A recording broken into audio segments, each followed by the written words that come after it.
Begum, and thank you for joining me on my show, Sophie Speaks. Thank you.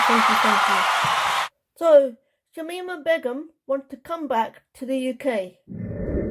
These three young British schoolgirls are believed to be the newest foreign recruits to ISIS. Caught on surveillance cameras at London's Gatwick airport with their luggage in tow, London police fear they've fled Britain for Syria to join jihad. I'll be honest with you, when I first heard her case, I was annoyed with her.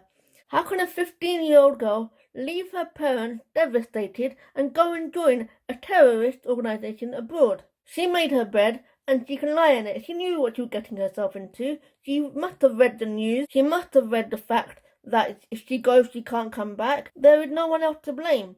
Why is she coming back? But she was groomed. She was recruited by professional groomers who were targeting vulnerable children to go and join the so-called Islamic State. They targeted her because she was young. They targeted her because she didn't know any better. They must have painted a rosy picture of the so-called Islamic State. They must have told her that she is hated here. And with the Islamophobia industry working in all mainstream institutions in this country, who can blame her that she felt hate in this country? All you have to do is turn on the news. Regularly, you will hear stories about terrorism this, terrorism that. And when they say terrorists, we all know they mean Muslims. And if you pick up the tabloids, I wouldn't suggest that because you might get your hands dirty. On a regular basis, they are attacking Muslims. What we eat, what we wear, every aspect of our life.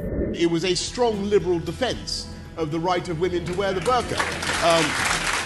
That is how Boris Johnson defended his past comments, comparing Muslim women in burqas to letterboxes and bank robbers. So who can blame her for believing that the so-called Islamic State would be a better place for her to live as a practicing Muslim? Who can blame her for believing that this country hates her because of the fact that she is a Muslim? She was brought up in a post-9/11 era where the word terrorism is associated with Muslims and Islam, where every aspect of our religion is being criticised and demonized on a regular basis. There are many adults today who are leaving the UK to go to a Muslim country because they don't see a future for their children in this country. So how can we blame a 15-year-old who wants to leave for the same reason? Even the government, even politicians, mainstream politicians are attacking Islam and Muslims to gain popularity for the far right. Conservative Party leadership denies having anti-Muslim sentiments, despite the rhetoric of its members.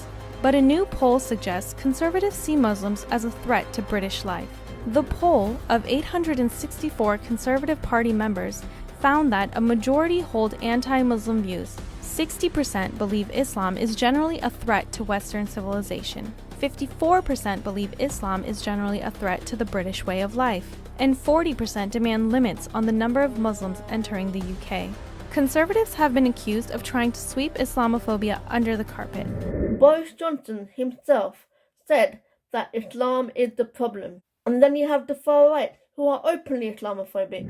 I come from a country where there is an Islamic takeover going on. And I'm sorry to say this, but the mosques are to be blamed too. Why aren't there safe areas for our youth in the mosques to talk about current affairs under the guide of somebody who knows how to handle these situations within the Muslim community? I'm not talking about a government stooge. I'm talking about somebody who cares about the community, somebody on the grassroots level. Why don't we have such a person teaching our youth how to make a positive change without breaking the law? Why don't we have such a person in our community teaching the youth how to deal with Islamophobia, how to be confident Muslims? So our youth are turning to people who they've never met online. Our youth are trusting strangers rather than trusting the imam of the mosque. And let's face it, most of our youth do not have any connection with the mosque. They don't have any connection with the imam. They don't feel confident enough to speak to the imams about current affairs because the imams have never discussed this on the Friday khutbah. So can I blame her for leaving? Not really. What would you do if you were 15 years old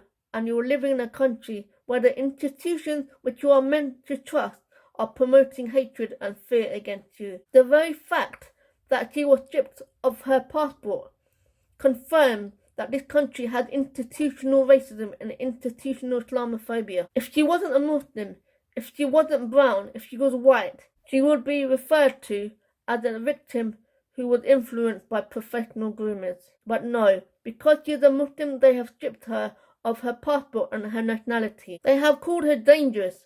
Apparently she's a danger to this country, but there is no evidence that she's ever killed a single living soul. And let's talk about another group of people who go abroad, fight for a country which is complicit in war crimes against the Palestinian people. Yes, members of the IDF regularly leave to fight for Israel. They come back and nobody batters an eyelid. This is hypocrisy at its finest. So she has every right to come back to this country. If we can allow IDF fighters to come back, we can allow her to come back. If we can allow an IDF fighter who has fought against unarmed Palestinian civilians, then we can allow her to come back. We can allow her to be a British citizen. We can allow her to be tried in this country. But then I have a concern there. Because if she comes back, will her trial be a fair trial? Every media outlet had demonized her. She'd lost 3 children. She'd been punished enough. Just imagine her mental health at this stage. She's a human being that needs healing. She doesn't need to go through a court case and she doesn't need to go to prison. Unless she's done something wrong, of course. But let's face it, there is no evidence of that. She was a housewife and a mother. And that's no crime. She was a victim of grooming. My concern is, what kind of life will she have when she comes back? Even if the courts find her not guilty of any crime and they allow her back into mainstream society, everybody knows her face. She will be demonized. The Muslim community will shun her. Will she be able to get an education? Will she be able to get a job? I highly doubt it. Or will the institutions that let her down when she was 15 years old, when she felt that she had to flee this country, let her down on her return? If you are campaigning for her to come back to this country, then you need to think about her future. And if she does come back to this country, then we as her Muslim brothers and sisters, we need to support her. We need to ensure that she receives justice. We need to ensure that she receives the medical care that she needs. And if she's found not guilty, then we need to help her get her back into her feet again and be part of her community. That's the least we can do for her. Anyway, if you disagree with what I say, please feel free to leave a comment below. And if you're new to the channel, please subscribe and like the video. Okay folks, that's all for me for today. See you next time on Sophie Speaks. Assalamu alaikum and peace be to you all.